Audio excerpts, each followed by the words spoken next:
Alright, so I guess we're back into it. If you didn't watch the last video, I did give a quick mention that I've gotten back into things pretty quickly.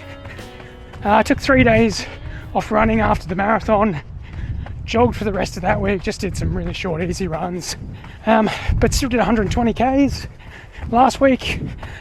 And then this week I should probably get somewhere around 130. And lots of people will probably question that and say, you've rushed back into it too quickly. Maybe I have. Time will tell. But I tend to find that if I take too many days off, take too much time off running, my muscles and tendons, they tend to decondition really quickly. And then I have a lot of trouble getting back into it. That's when I tend to run into issues. So for me, it's more about being careful in terms of the intensity, but I run so slowly on my easy runs that it is a very, very low stress on the body. And the sessions that I do, they're sub-threshold. So it's not like I'm going out and banging this big, heavy VO2 max session. I did kind of ease back in. But anyway, enough of that. This video is going to be about my upcoming racing schedule. I realize that I've only actually done 9 races this year. And I mean, while that's been good for building fitness, I really want to race a lot more. It's just fun to race. But over summer, the options for fast races are pretty limited. Road races are pretty much out in Tasmania. There's a few scattered throughout the warmer months, but none of the courses are particularly fast. It's nice to be able to run on this track again. It's been flooded all throughout winter, but it's dried out enough now that I can get through and it opens up this loop. But yeah, if you want to run fast, you pretty much have to do the track season. So I'm going to do that. I'm planning to do my first track race on November 15. It's a 3,000 meter race. And then the week after that, I'll do a 5,000 meter race. Then on December 20, there's the Reunion Day event down here in Hobart, which it's a bit of a feature race for Athletics South, who are the organisers of the local interclub meets.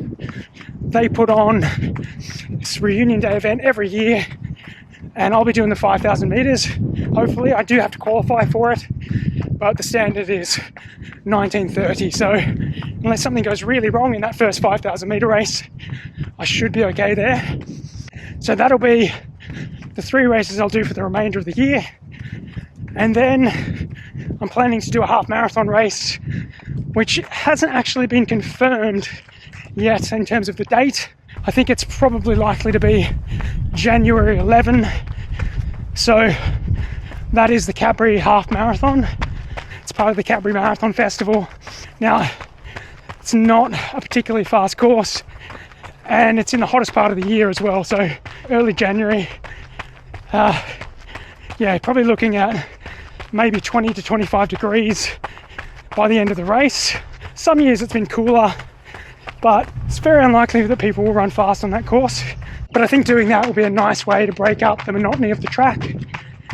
And if I could maybe squeeze a PB out of that race, then that'll be a really, really good performance, I think. And just looking at the results from last year, could finish fairly high up the placings, but again, it will depend on who turns up. Then 3 weeks after that, I'm planning at this stage to do the state 10,000 meter track race. I say I'm planning because I'm still not certain that I will do it. The issue is with that race, I'll have to wear shoes that are World Athletics compliant, and unless I want to go out and buy one of the few options for track legal racing flats that are $200 and I'm only going to wear them maybe once, I'll have to wear spikes. And neither of those options sound appealing. I'm going to wear spikes for some of the other track races, but to wear them for a 10,000 meter race, it seems like it's a very, very high injury risk. Even wearing low stack non-plated shoes seems like a fairly high injury risk for me. I've been training in super shoes for the past 3.5 years, haven't had any problems with injury while doing that, but I suspect that my feet and lower legs have probably become fairly deconditioned. They're probably used to having that plate help them. So to then jump into a pair of non-plated shoes with a very, very low level of cushioning, it's probably going to invite problems. Yeah, I don't know how my feet will handle that, especially when running at such a high intensity on a track. It's risky, so I have a decision to make whether I want to take that risk or not. But back to the racing schedule. On the 21st of February, I plan to run another 3,000 meter race.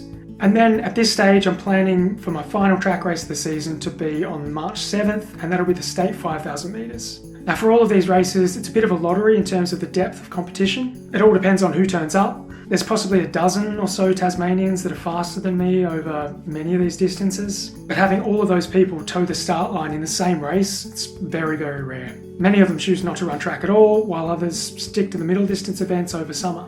And so it's very likely that I'll be running most of these races by myself in a kind of time trial effort. It's why in the past I've flown to Melbourne to run the odd track race, and each time I've done so, I've run a personal best. Simply having a group to run with elevates your performance by a significant amount, and running by yourself is not only physically draining, it's mentally demoralising as well. So the opportunities to get the best out of myself will pretty much be determined by luck of the draw. And if I were to guess, I'd say the races that I'm targeting, where the depth of competition is going to be a little bit higher, they're going to be the Reunion Day 5,000 metres and the State 5,000 metres. Now in terms of goals, my personal best for 3,000 metres currently sits at 9:16, and 5,000 metres sits at 16:08. Those who've watched episode 2 will know that I split 16:05 through the first 5k in the Lakeside 10 on my way to running 32:24. So that 16:08 PB, it's low-hanging fruit at the moment, and sub 16 minutes really is there for the taking. I just haven't done it yet. I can't call myself a sub 16 minute 5k runner until I've actually done it. I'm assuming that I should be able to do that even without competition. I should be able to time trial that effort on the track, but who knows? It is really, really hard to run by yourself. Maybe I've lost fitness, maybe I'm not as fit as I was at the Lakeside 10, maybe I haven't recovered as well after the marathon. You can't take anything for granted in running, and you can't just assume that you're going to do something just because the numbers say so. So until I've done it, I haven't done it. But anyway, sub 16 will be the first goal. And then the aim for the rest of the season is just to bring that 5k time down as far as possible. I mean, the next big barrier is going to be sub 15, but that's well beyond what I'm going to be capable of doing this season, maybe ever. But maybe get down close to 15:30. That would be a really, really good performance, I think. I think that would be good progress. I'd be happy with that.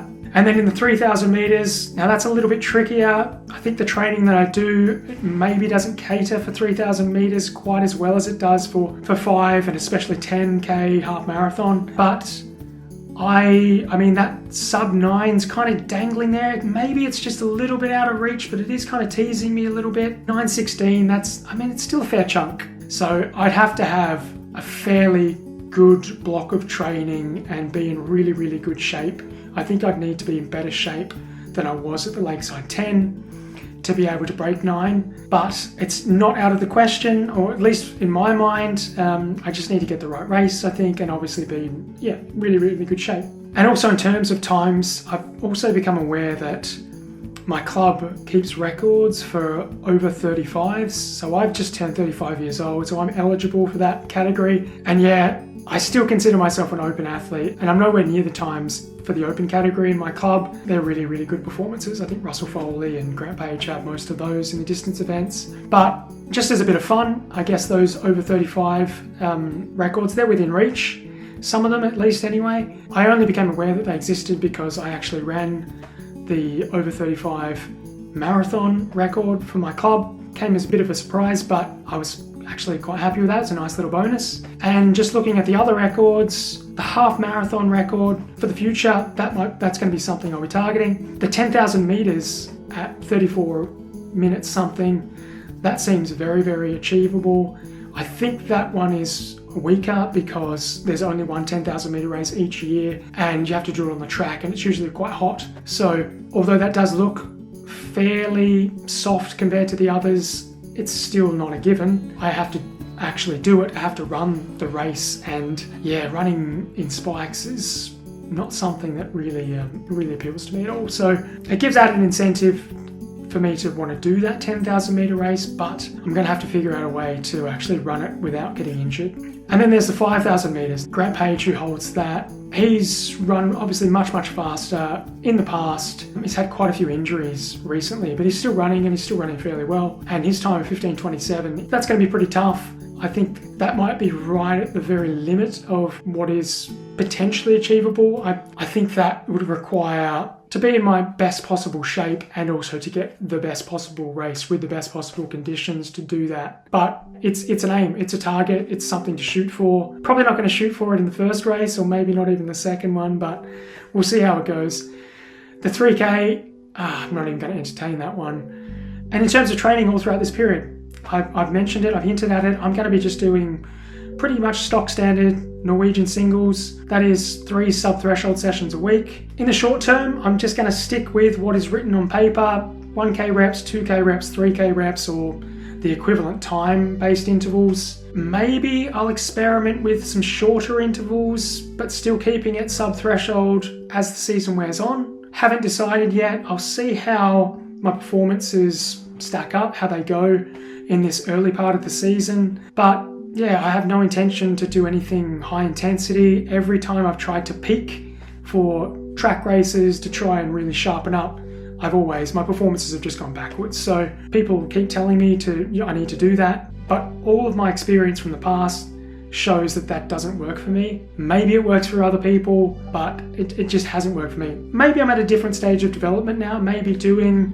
140 plus Ks a week has actually boosted my aerobic system to the point where doing something higher intensity might make sense. Maybe I will get more out of myself from doing that, but I'm not convinced yet. And until my performances really taper off, where I'm not seeing any improvement doing what I'm doing, I'm going to continue doing 3 threshold sessions a week. I'm not wedded to that idea. I'm not going to go down with that ship. Essentially, I'm going to try something else as soon as I feel I'm not getting anything from it, but that hasn't come yet. So yeah, I'm looking forward to just racing more. As I said earlier, racing's fun. It's good to be kind of involved in the running community a little bit more rather than just doing my own training and going through the whole loneliness of the long distance runner kind of experience. It's nice to kind of mix it up with other people, and it's not high stress.